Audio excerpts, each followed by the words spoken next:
Prepare for trouble and make it double. Riku of the Two Reflections is a monumentally fun commander of Temur colors, similar to Animar's Soul of Elements, that allows you to clone your spells. You can pay 2 mana to copy an instant or a sorcery, and you can also pay 2 mana to clone a creature that you put into play. This makes an interesting concept in terms of commander, in that normally you can only have 1 instance of each card in your deck, barring functional reprints. But with Riku as your commander, you're able to copy your spells to have double, getting twice the use out of your best spells. Some of the best creatures in this deck come from Enter the Battlefield effects that you can duplicate with Riku. Cards like Acidic Slime, Avenger of Zendikar, Coiling Oracle, and Solemn Simulacrum all get their already useful abilities doubled for a mere 2 extra mana. Imagine getting double the landfall triggers off of Avenger of Zendikar, getting 2 destruction of lands from Acidic Slime.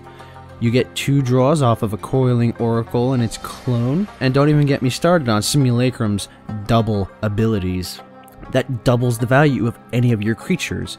Getting 2 copies of a card can also break their abilities.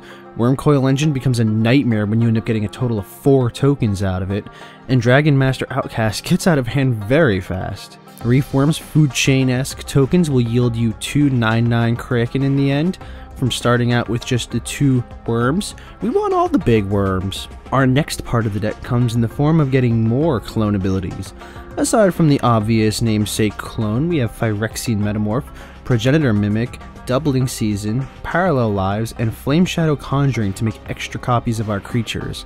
The more creatures that we have in play, the more damage we're going to be able to cause our opponent, and the more things we're going to get triggered abilities off of.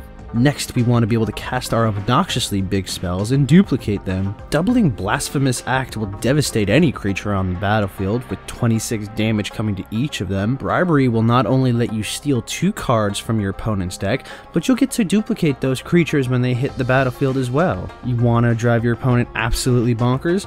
Duplicate a Time Stretch. 4 extra turns? Yes please. Your opponents might as well want to scoop up now while they can, and while they're still your friends. Our mana base is fundamentally the same as that of Animar, another Temur commander that we recently covered. You can check out that video right here. The link right on the screen will let you get straight to the mana base section of that video. We're in red, green, and blue, so any assortment of fetches, pain lands, and Karus will suffice. In this deck we have a sufficiently higher number of forests to the few mountains, due to the mana costs of our cards generally being more in green than any other color, so you should make sure you adjust your mana base accordingly. Riku is a hilariously fun commander that'll give you all the fun and value that you could possibly want out of your cards. It does involve some degree of token shenanigans, but unfortunately since we're lacking white, we're unable to access such silliness as duplicating a Storm Herd. No massive flying pony army for this guy. With all the powerful spells and creatures that you can make copies of, by the end of your games, Riku will have your opponents seeing double. I hope you enjoyed this commander deck tech. Remember to like this video, it really helps the channel out a lot. Leave me a comment what you think of this deck. What cards would you run in Riku to duplicate?